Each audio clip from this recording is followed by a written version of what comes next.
Big Finish have been producing Doctor Who audios for well over 15 years now. We're talking literally hundreds of hour-long audios, so it can be quite daunting for newcomers who are interested. The question is Doom Coalition a good place to begin?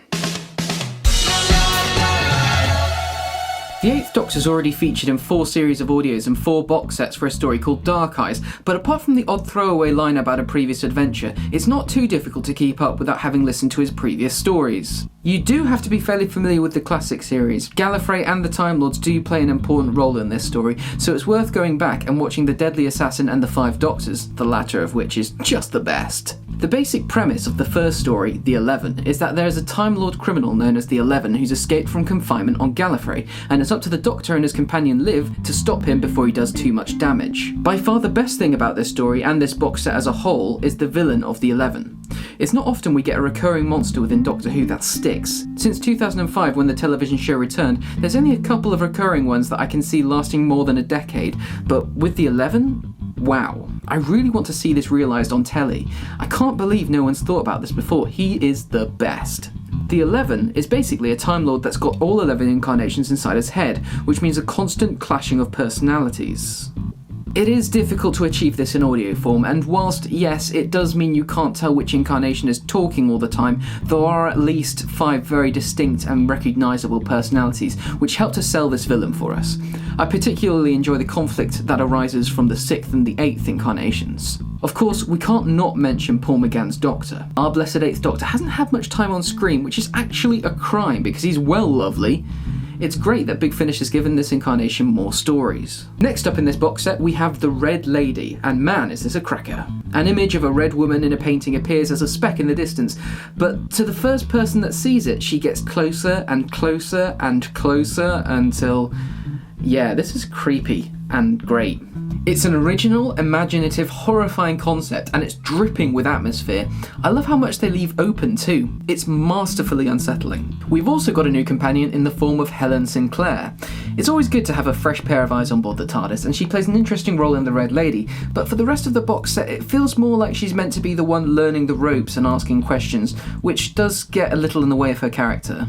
I have a terrible attention span. It's difficult to keep me interested. Sometimes an interesting idea will come up in an audio and I'll zone out thinking about said idea and completely lose track of what's going on. Not with these first 2 adventures though. I remain completely engaged throughout. They're probably some of the best stories Big Finish has to offer.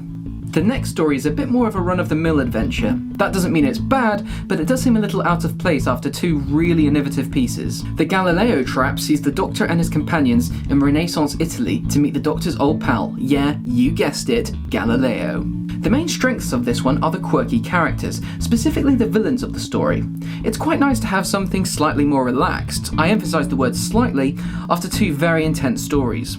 I just didn't find myself connecting and engaging with it in the same way that I did the other 2 stories, but I do intend to listen to it again at some point in the future. The 4th and final story on this box set is the Satanic Mill, where the Doctor and pals land on a vast Victorian factory floating through space, and the 11 makes a return. I'd say this is the most disappointing one out of the 4. There doesn't seem to be much in the way of a personal confrontation between the 11 and the Doctor, as everyone's too busy talking about the plot and trying to get to the bottom of what's going on. It would have been nice to see some more character work, especially with the 11. He goes from being an eccentric nutcase to an almost standard villain. If you're a fan of cliffhangers, don't get your hopes up. Although there are some intentional loose ends that will allow for follow-up stories, the box set does work as a standalone series, so it doesn't feel as if they're forcing you to buy the next instalment. It also allows for a nice bit of closure. It does feel a little abrupt though. On the whole, I really just enjoyed that Doom Coalition felt more like a series than one massive story, which was refreshing after Dark Eyes. And what connectivity there was more of a fun treasure hunt getting the characters from episode to episode. It's definitely worth looking into. Whilst the second half is a bit of a mixed bag, the first 2 stories are incredible. And I can't wait to see what's next for the 8th Doctor. Amongst other things, River Song. You can buy the first Doom Coalition at bigfinish.com. Sadly, they've upped the price from £20 to £40, but if you're feeling really daring, I'd advise you to buy the bundle of all 4 box sets, which is £80, and it works out as £20 each. You can also pre-order the second Doom Coalition for just £20, and you should totally do that because our very own Benji Clifford is doing the sound design. Team Bonge! You'll get Rassilon, angry Time Lord, last scene going, with the Master. Next time he turns up is... That's about what? 22 hours later or something. Yeah, it's literally a day later. You come back a day later to the same character who's a bumbling old man. So he's gone from "I will not die" to "Okay, fine."